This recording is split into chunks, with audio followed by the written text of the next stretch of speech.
Good morning, people of the Philippines. Sila lang. We are gonna check out in 20 minutes time. I'm just doing my makeup, guys.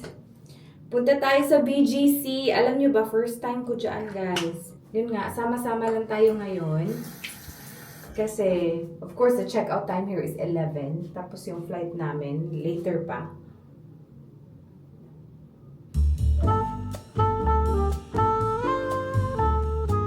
Diretso talaga tayo nakatulog kagabi because, yun nga, we're very tired.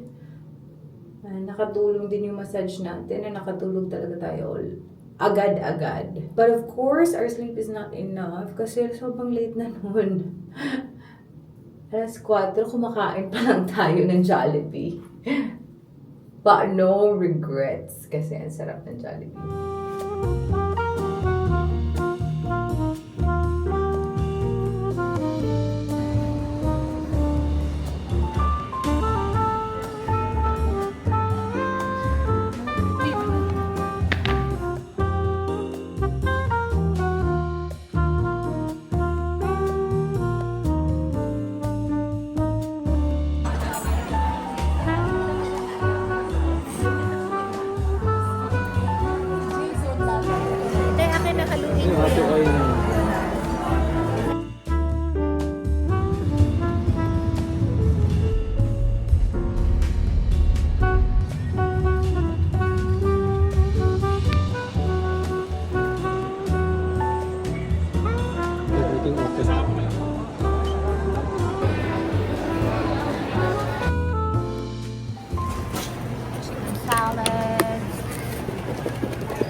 Jollibee hamburger. Chocolate crinkle.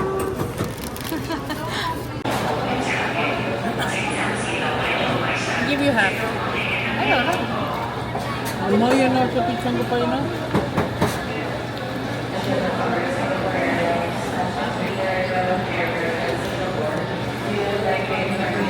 Hindi ko order. Nasa naiya na pala tayo, guys. Are you sure you don't want? Nakapag-check-in na tayo. Ha? Michelle, kumakain ng beach mango pie. Are you sure you don't want it? Pumunta tayo sa BGC, but basically, nag-ano lang tayo doon. Kumain. After nun, pinalayas na kami. Sorry lang. Pinalayas na kami ng tatay ni Michelle. Hindi, pumunta na kami agad sa Savoy. Tapos, yung mga pasalubong o yung mga pinabili ni Michelle, nilagay namin sa luggage. Tapos, andito na tayo. Nakapag-check-in na tayo. Ano kumakain? No. What else? What do we do? There's something in between. Yeah. Tapos na-stress ako kasi yung sweater ko naiwan sa hotel. So, binalikan ko pa siya. But, okay lang. Kasi it only took 30 minutes. I think less than 30 minutes na para kunin siya ulit. Kasi it's very close to the airport. Yung hotel. Pwede nga lakarin. Can make Jollibee. Kasi yung guys.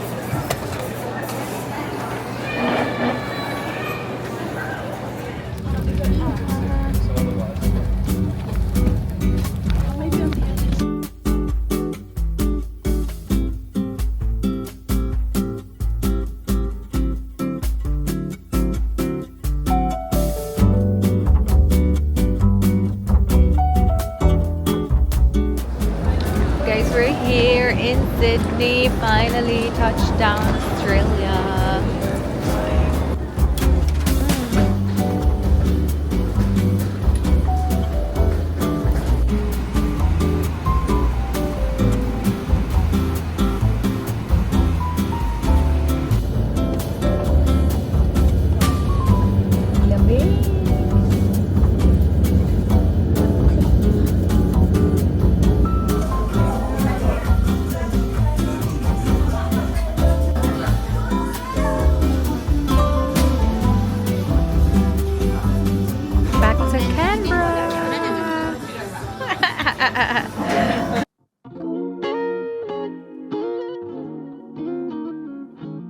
sis. Paper is given. Handed over to primary. Alam ko mo? Yeah, Okay, nurse ano na assistant. lagi ko? Bukay. Ikaw ba na Ikaw mo pangitaon, girl. We went straight for a massage. Ano ba, this scrub? 3 a.m. na may kapilahuman. Then, ando mi sa luggage. God, Brunch. spicy. 11:30. Nag-brunch at 11:30 in BGC. Sana yun, yeah. Mga alas 2 pa lang yun. No, adro sa airport. Alas 2 pa mo flight. Yung papa. Si adro ka rin mo, kinaibang views, traffic. Ang buta at bang ra sa airport ba? That's okay. That's very usual. Ano lang yun? Kunwari mo sa her.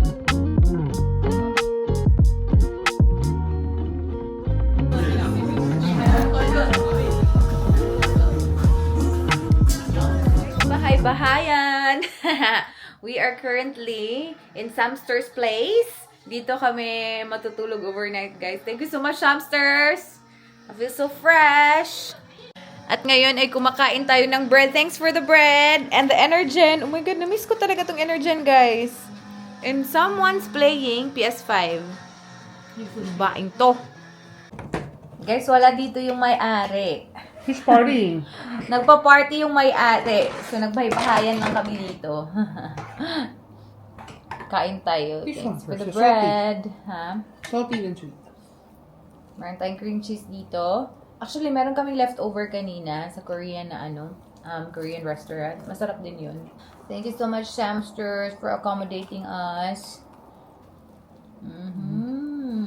Kanina pa kami dito, nakatulog kami while nag-watch ng movie kasi alam niyo naman, sobrang haba ng biyahe natin, pa Pilipinas pa tapos Pilipinas to Sydney.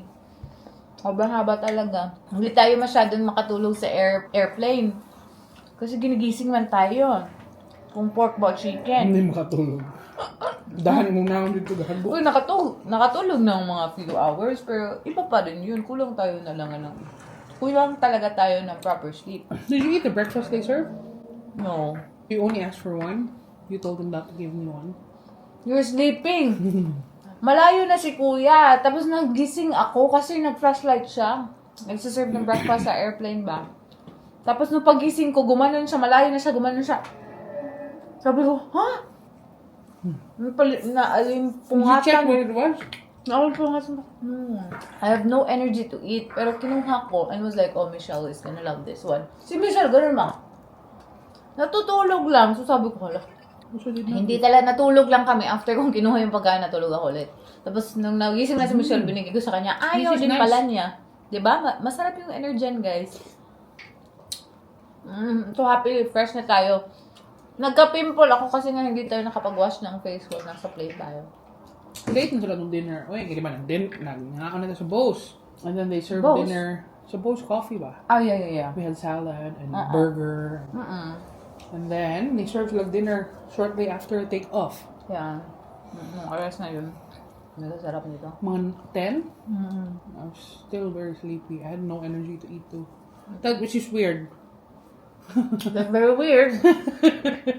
Tapos yung car ni Michelle, nakuha na namin dun sa kasama namin si Ate Joanna. Thank you so much, Ate Joanna, talaga. Andun yung car for how many days. Tapos nabigay na din namin yung pasalubong. Si Samsters din, nabigay na namin yung pasalubong niya. Pero uuwi yun later, nagpa-party lang siya. Okay. My God, ito talaga yung laro ko before Need for Speed. The cop is still chasing play me. it I with thought my I lost you brothers. guys.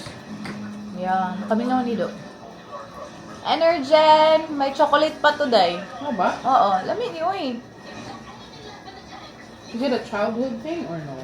Not really a childhood thing. Kay, kanang advertisement nila for the kids, for the adults. Did we have it long time ago or? I don't have a goal, yes. Oh. Fucking cop. You know, we have a tindahan. High school, college. Good. I feel so fresh, I'm so happy. Karon day, Nana. I have energy now. You have energy now. I have energy to chew. Good morning. The car is frozen. I think so. Basta naman yun? Less than 2 degrees dito sa Canberra.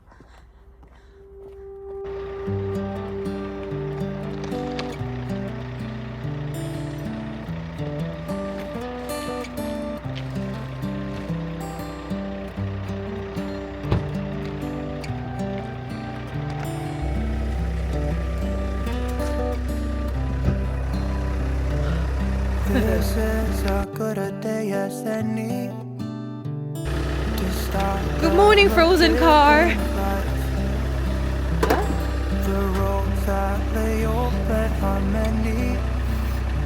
When the old one's gone under the knife, and I can feel the sun. That's a wrap, Canberra. We're gonna go. Our next contract is gonna be in Mildura. 8 hours yung drive natin today, guys. Okay. Ouch. 8 hours and a half. Grabe, ang lamig. -2 nga. Lamig-lamig talaga. Grabe. Gusto ko sanang hanapin yung ibang jacket natin na puffer, pero tingnan nyo naman yung sitwasyon natin sa likod. Na ano tayo, na-carried away tayo dito sa ating stays kasi sa Canberra. So, ang dami natin mga nabili-bili. Grabe na talaga. Ayan. Halos hindi na namin makita yung likod. Sa dami ng gamit. Kahit tube ng car, -2. Sabi ko, ano ba yun?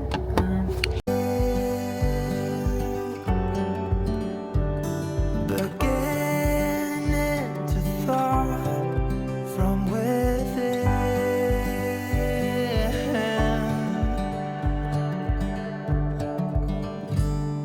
Today and not tomorrow. There's no time to borrow. Today is a good day to live. This morning has so clear a light as any to see.